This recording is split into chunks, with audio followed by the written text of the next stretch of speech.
Hello everyone, today we have new video review, and as you can see, this time we are going to talk about fresh release from Miniart. So this is a 1/35 scale kit, there is no surprise in that, but we have a Panzerkampfwagen Ausf.H Krupp-Grusonwerk, and it's a mid-production August-September 1943, and its interior kit is written here, so it means we'll get a tank model with all internal parts included out of the box, so you don't have to resort to any aftermarket additions. And we have a commercial sample here, so it means you will get exactly the same stuff as what you'll see in this video review. Now we have a really nice box here, and of course we will check everything together with you. So first of all, as I said, box size and box design is standard for Miniart. Here you can see comparison with my hand. Next, on the side here we have some information about the brand, also address of the manufacturer, and on the opposite side, this is pretty much heavy box, so it's a bit surprising to be honest. Here we continue with 4 markings which are included here, so these are all markings which you will get in this kit as far as I can understand, but maybe there are some surprises in the assembly manual. We will see it further in the video review, but these 4 are also interesting, and it might be a good idea to check some reference photos as well. So as you saw, this is a top opening box. It is quite easy to open, and here we have really tight fit. As you can see, it's almost at the same height as the box, but I hope everything will arrive to you intact. Usually there are no, I would say, major issues with this stuff, and as you can see, everything is packed into one plastic bag, but I really hope that we will see, let's say, a bit more spacious box for such kits, because it's obviously not enough for all the sprues in this kit. Now it's a sealed plastic bag, that's why I'll cut through it and we will check everything together. So just give me a sec, I need to find the right end. Okay, so here it is. Let's cut through. In the meantime, let me remind you that you can support us. We have a special donate button on our website, so if you would like to help us improve photo and video quality, or maybe get some rare kit to be reviewed on the YouTube channel, definitely use this button. And I also added the donation link to the video description, so it will redirect you to the same PayPal gate. And as you can guess, everything should be safe and quick, and of course you will be the one deciding how much we will get in form of donation. But I really appreciate even the smallest donations, because they are helping us to progress. They helping to get some new things, for example new lenses, maybe new cameras. Now I am trying desperately, let's say, to get some money for the new PC, because my PC broke. I'm already waiting for 1 week to be fixed. It's already the 2nd week, and of course you can help us get the next PC so that it will be easier to create some build videos and other stuff. So we are going to start with this envelope. As you can see, we have here a Miniart logo, and usually it is used for PE threads. And why it is threads, not one thread, because we have 2 of them here obviously. So first one is dedicated to external armor. Here it is. It is unpainted PE thread, so you will be able to cover it with whatever paint shade you prefer. And as you can see, these panels are quite large, so it will be more or less easy to handle them, but you have to deal with these thin arms actually holding plates in place. So keep it in track, and of course maybe use special tools, because it will be handy. And just give me a second, I'm not sure what is, oh, so it's a air bubble. Next we continue with the second PE thread. So here we have smaller parts. Obviously this one will be useful for external and internal features. Again, it is unpainted, so it should give you some freedom with a paint shade, and that's definitely a valuable thing, because you won't be, let's say, limited to one paint shade which is provided on the pre-painted PE thread. In my opinion, this is a really important thing. And next we continue with another sealed plastic bag. Here we have clear plastic sprue and decals sheet, so just give me a sec to open it. Okay. So first of all, I would like to show you decals. Decals are printed in form of this one sheet of decals. We have them out of the Decals, so you don't have to worry about printing quality. We also have some decals for the interior of this tank. As you can see, some stencils are also copied, some dials of the various gauges, and that's really cool because it will add some minor features to the, let's say, interior. I want to say cockpit, but it's not cockpit, it's interior of the tank, and I appreciate the printing quality. Maybe some modders might be brave enough to copy some of the symbols with airbrush, maybe these crosses, but even these decals should look good, so they are fine by me. And next we continue with a clear plastic sprue. So this one is quite wide. I wonder why it wasn't molded as a bit squarish sprue, but as you can see here, we have various periscopes. We also have lenses for headlamps and taillights, and molding quality seems to be fine, but the only thing you need here is masks, or maybe some mask template, because it is not included in Miniart kits.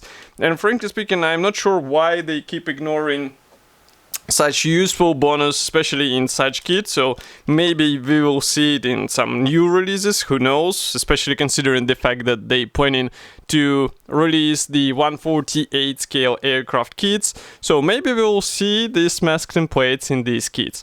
So now we start with gray plastic sprues. Here we have, for example, the side shelf. As you can see, it features details not only on the external part but also inside, and that's really cool because it shows that Miniart actually thought about let's say, making it more realistic inside out, and it's not like we get some features here and here we just leave it plain because it won't be visible. No, here you get everything detailed out of the box, and you don't have to be worried that some part will be plain looking plastic part which won't remind about real counterpart, let's say.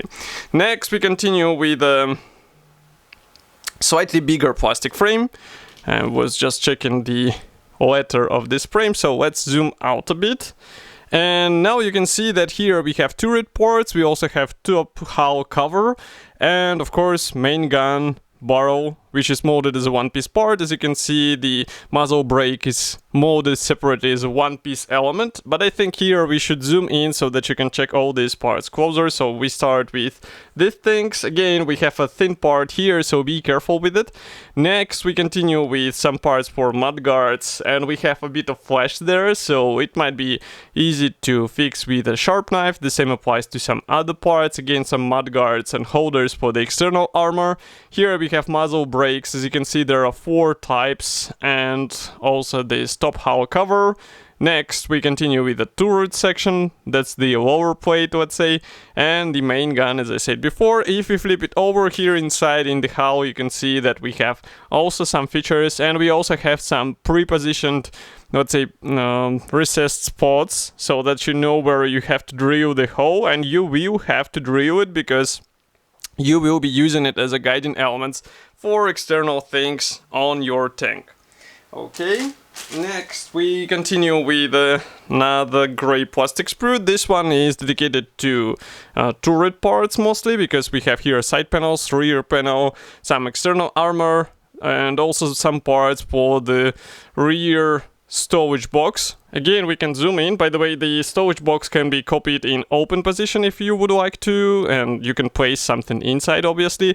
And of course, all hatches are molded separately, so that can be also come handy for some diorama builders who would like to place maybe figures. Maybe it will be also useful in order to expose the interior, because frankly speaking, I see only 2, let's say, possible ways to expose the interior on the finished model.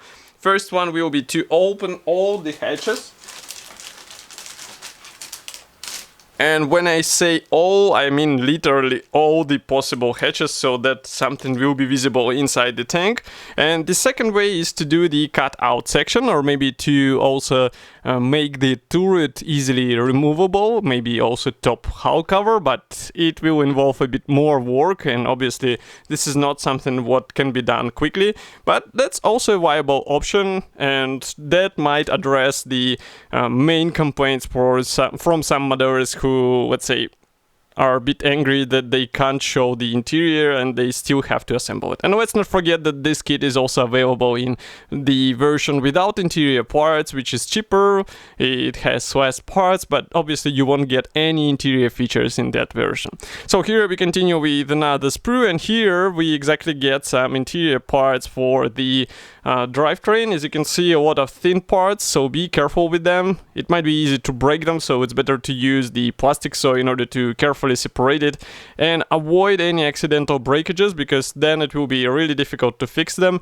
Maybe you can replace some of them with a metal wire, but still it's better to preserve the original elements and avoid any unnecessary hassle with such tiny bits. So definitely keep track of such parts and use the right tools, and then you will be happy to see the right result. My cutting mat gets old from what I can see, because it's easier and easier to get it dirty. Okay, next, maybe I should wash it, who knows. Next we continue with some parts for the engine compartment, so here you can see it. And again, we have really detailed engine, so it would be a wise idea to think how to expose it on your model, because otherwise it's a shame to hide it inside and just close it in the engine bay, and also there is no point in assembling all this stuff and then just to close it inside your model. Here you can check parts from the opposite side, by the way. Okay. Next. Give me a sec to place this sprue.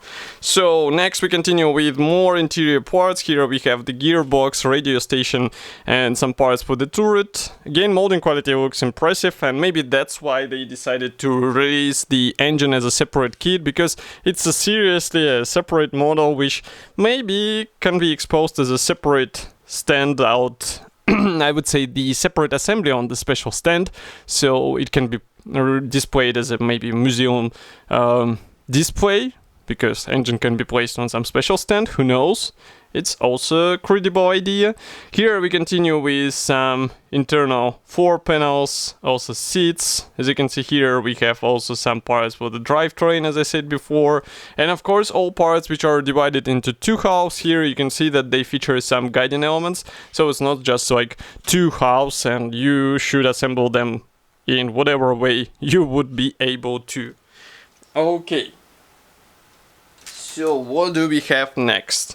Next we continue with two plastic bags. So these ones are dedicated to track parts. I won't be opening them because it's pretty much understandable what we get here. So first you get these plastic pins, and note their placement. So it's not, let's say, done in purpose of looking good. It's actually done so that it will be compatible with a special assembly jig, which we will see further in the video review.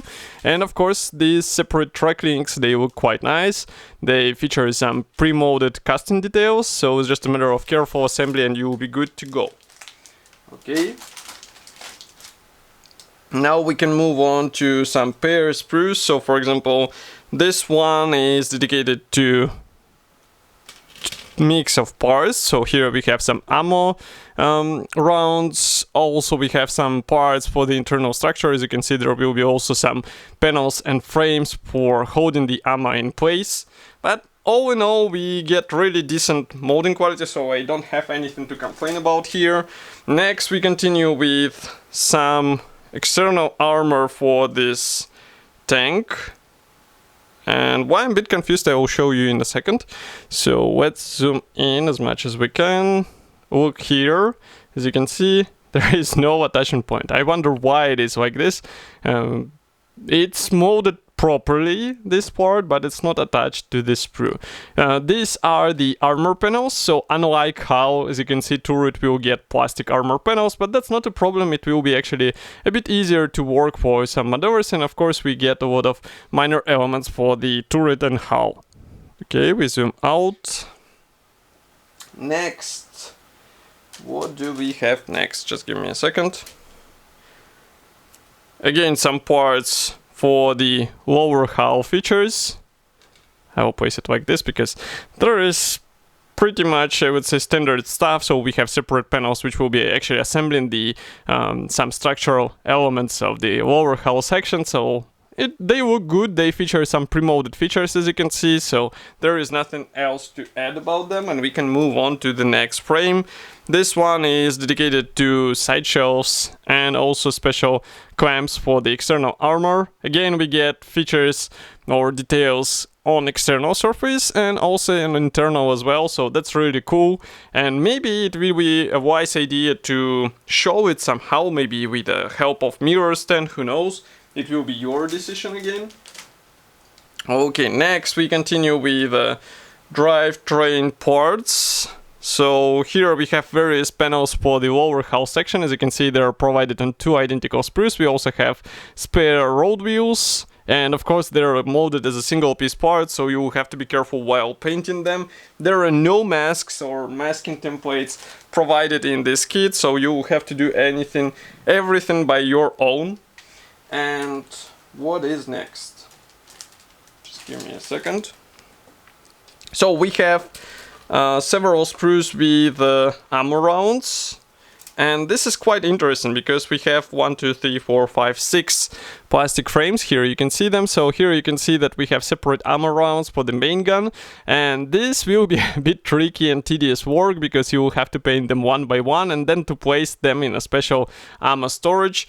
But in my opinion, this is a good thing for diorama builders because obviously you don't have to assemble all the rounds, and maybe you can place some on the tank, maybe to depict the loading scene, maybe something else, but it's a good opportunity for some additional modifications.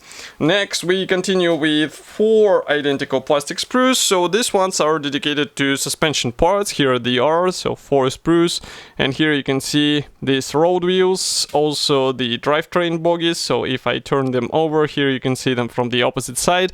As I said, there are no templates for painting these wheels, so you will have to do it by your own.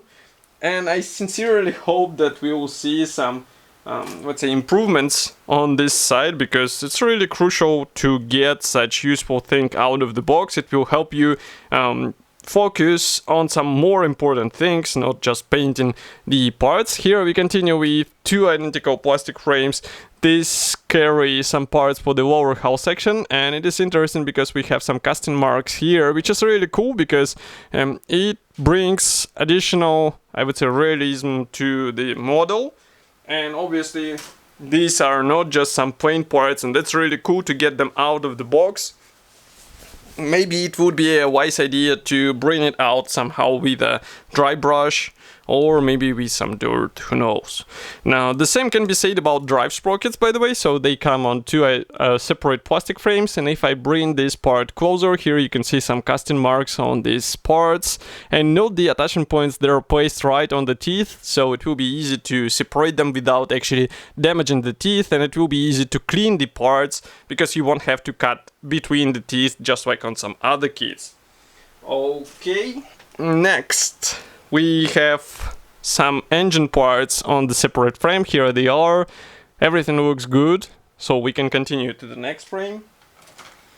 And next frame is, well, let's check this one.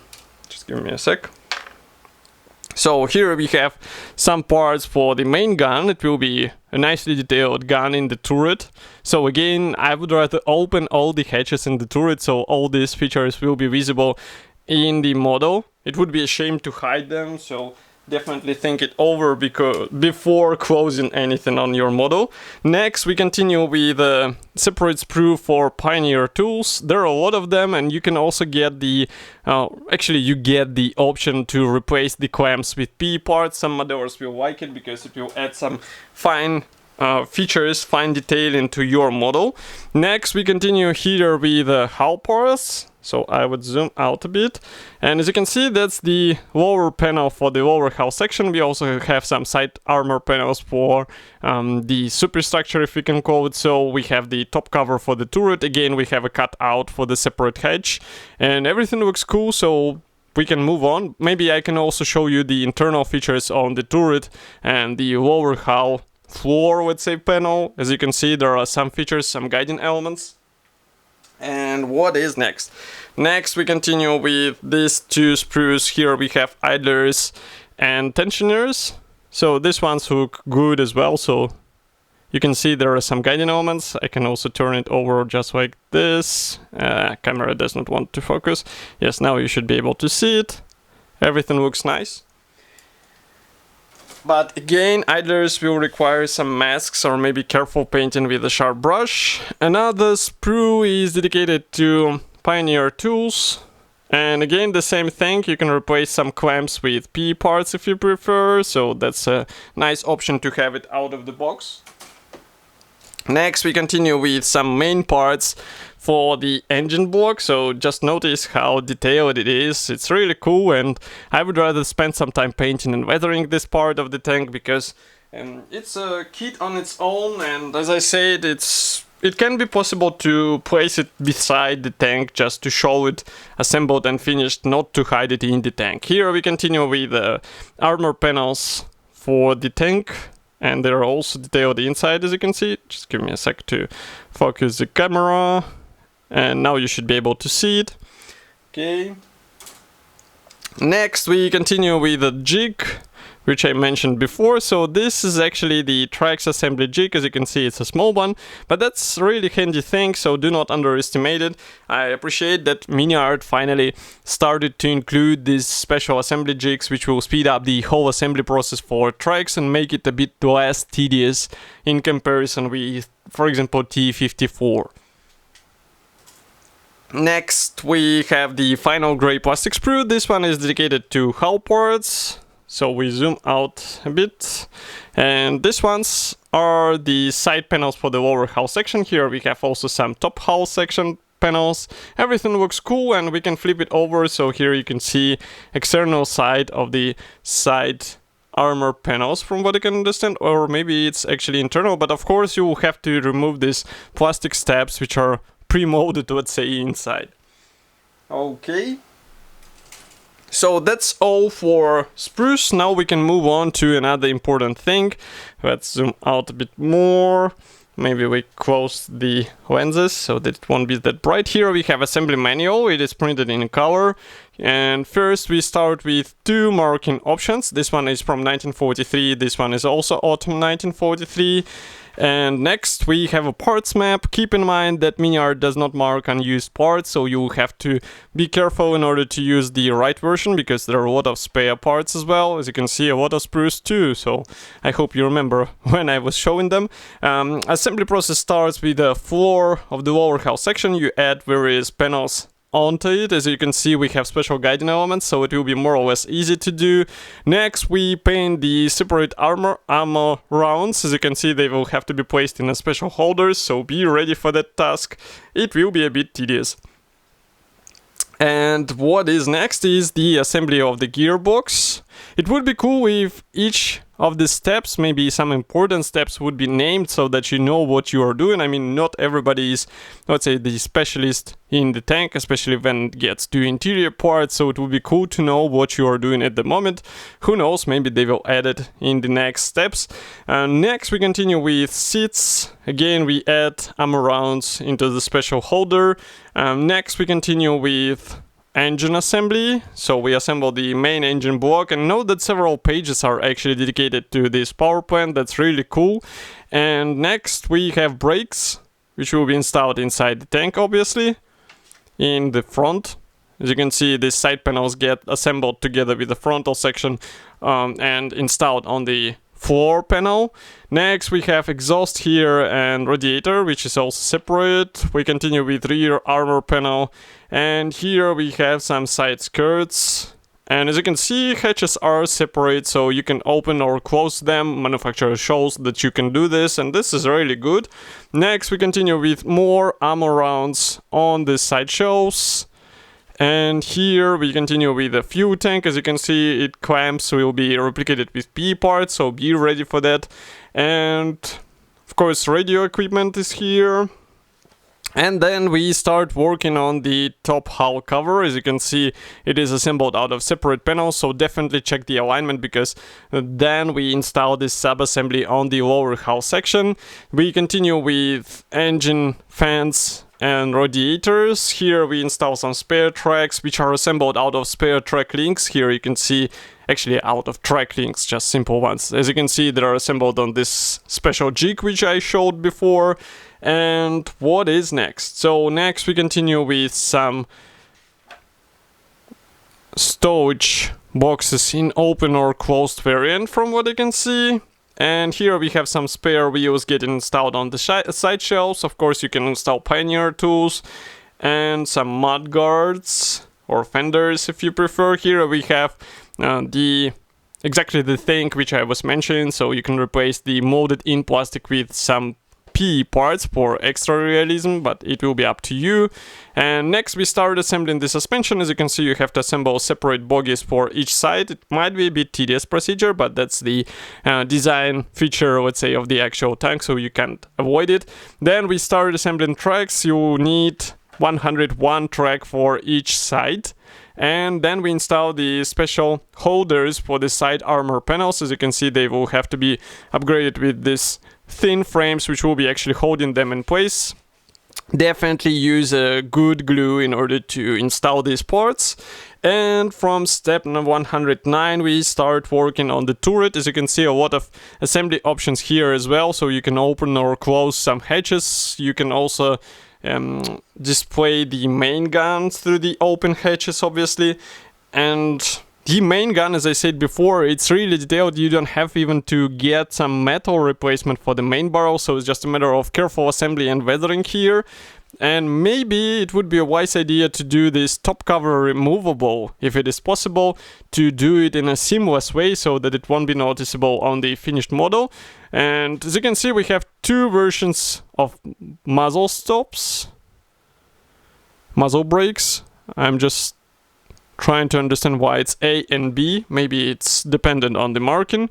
Next we continue with the special brackets for external armor. And the final step 148 is to install the turret on the hull. Here we continue with another marking option, the third one from winter 1943-1944, and the fourth marking option is from July 1944. So 4 marking options as it was shown on the box. And of course we have some other kits from the same series. We reviewed them as well, so you can find it easily on our YouTube channel. As for today's kit, it should be already available. You can get it, for example, in Modelimex's webshop. In my opinion, this is really an interesting choice for modelers who would like to build not just some armor or tank model with external features. They would like to go inside the tank, maybe to understand it better, how it was organized, maybe to build some complex diorama. That's really useful thing for such project. Of course, I will be happy to hear your opinion about such release. Do not forget to write it here in the comment section below. If you like this video, press the like button, subscribe to our YouTube channel, and I will see you in the next video review as usual. Thank you for joining me today, and bye!